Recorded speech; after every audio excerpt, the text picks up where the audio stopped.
The Galactic Council had protocols for everything. 3,000 years of diplomatic experience across 47 species had taught them that first contact required delicate handling. Ambassador Krell adjusted his ceremonial robes as he reviewed the briefing one final time. Unknown vessel detected at the edge of Sector 7, his aide reported. Analysis suggests primitive technology. Fusion drives, basic energy shields, chemical propulsion backup systems. Krell nodded approvingly. Another young species ready for integration into galactic society. The pattern was always the same. New civilizations would stumble into space with crude vessels, wide-eyed and eager to join the established order. They would accept guidance, adopt standard technologies, and find their place in the hierarchy. The Council's flagship, Eternal Harmony, was a monument to peaceful advancement.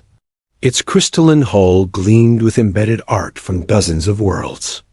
Meditation gardens dotted its surface, visible through transparent aluminum. Everything about the vessel spoke of enlightenment, culture, and refined civilization. Prepare the standard greeting, Krell commanded. Full diplomatic protocols. Have the cultural exchange teams ready with welcome gifts. The human ship appeared on their screens as they approached. Krell frowned at the angular, aggressive design. Dark metal plating covered every surface. No decorative elements softened its harsh lines. Weapon ports were clearly visible, though thankfully sealed. Crude but functional, his aide murmured. Typical military mindset of younger species. Eternal Harmony transmitted the universal greeting. Mathematical sequences, star charts, and peaceful intentions broadcast across all frequencies. The response came within minutes. "This is Captain Miller of the UES Defiant," a gruff voice announced. "We're explorers from Earth. We come in peace." Krell smiled. The translation matrix had already decoded their language. Simple, direct communication. He activated the holographic projector, allowing his image to appear on their primitive screens. "Greetings, Captain Miller. I am Ambassador Krell of the Galactic Council. We welcome you to civilized space. Your species shows promise for integration into our peaceful alliance." A pause. Then Miller's weathered face appeared on Krell's screen. The human looked older than expected, with scars marking his face and a weariness in his eyes that spoke of conflict. "Peaceful alliance?" Miller asked. "That's good to hear. We've been wondering if we'd find friends or enemies out here." "The Council has maintained galactic peace for millennia," Krell explained proudly. "We resolve conflicts through mediation and cultural exchange. Violence is a relic of primitive thinking." Miller nodded slowly. "We appreciate that philosophy. Though, I have to ask, how do you handle species that don't share your peaceful views?" "Education and patience," Krell replied. "All civilized beings eventually embrace harmony when shown a better path." "Interesting." Miller paused. "And if someone threatens your people directly?"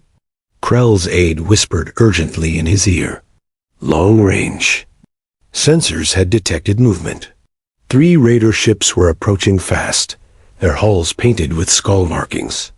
The pirates had been harassing Council shipping for months, always retreating before military vessels could respond. "Captain Miller," Krell said carefully, "we have an unfortunate situation developing. Pirates are approaching. Please maintain distance while we attempt negotiations." The raider leader appeared on screen moments later. His scarred features and augmented limbs marked him as one of the violent outcasts who rejected Council membership. "Council ship, prepare to be boarded," he snarled. "Your cargo and passengers will be processed according to raider law." Krell stepped forward diplomatically. "I am Ambassador Krell. Surely we can reach an understanding. What do you require?" "Perhaps we can arrange trade agreements." The raider laughed harshly. "We require your surrender, Ambassador. Resistance will be met with destruction. Please reconsider," Krell pleaded. Violence serves no one. Let us discuss terms. No terms. Submit.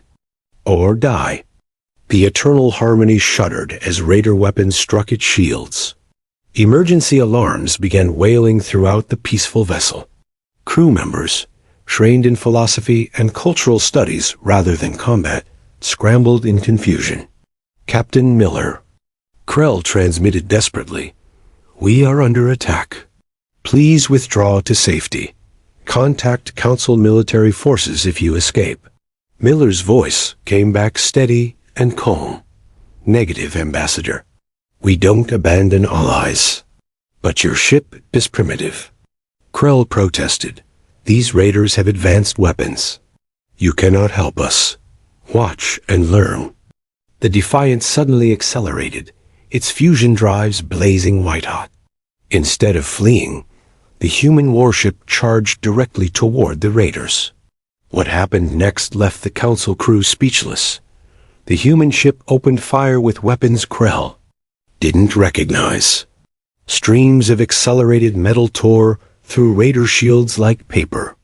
Missile pods erupted from hidden launchers, filling space with guided projectiles. Energy beams, designed for ship-to-ship combat, sliced through enemy hulls with surgical precision. But it wasn't just the weapons that shocked the observers. It was the tactical brilliance. Miller executed maneuvers that violated every assumption about combat in space. The Defiant twisted through impossible angles, using its momentum to line up perfect firing solutions while avoiding return fire. Within minutes, 2 raider ships were drifting hulks. The third attempted to flee, but human missiles caught it before.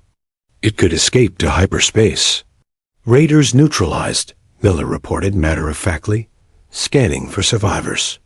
Krell stared at his screens in amazement. The primitive human ship had accomplished what Council military vessels struggled to achieve. More importantly, Miller's crew was already deploying rescue pods to save Raider survivors from their damaged ships. "How?" Krell whispered. Miller appeared.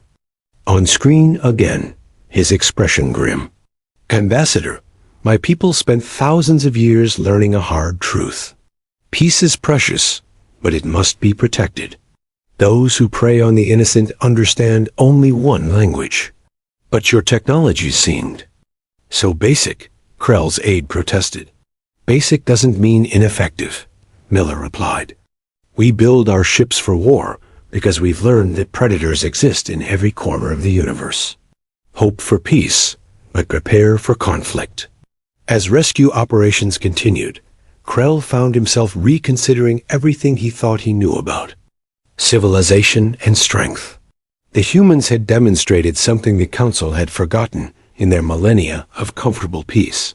True civilization wasn't just about art, philosophy, and cultural exchange. It was about having the strength to protect those values when they came under threat. "Captain Miller," Krell said finally, "perhaps we have much to learn from each other." Miller smiled for the first time, transforming his scarred features. "That's what exploration is all about, Ambassador. Learning from our neighbors." The Council would never be the same after first contact with humanity. They had met their newest members and discovered that sometimes the greatest peace comes from those prepared for war. Chat controls Sonnet 4 Smart.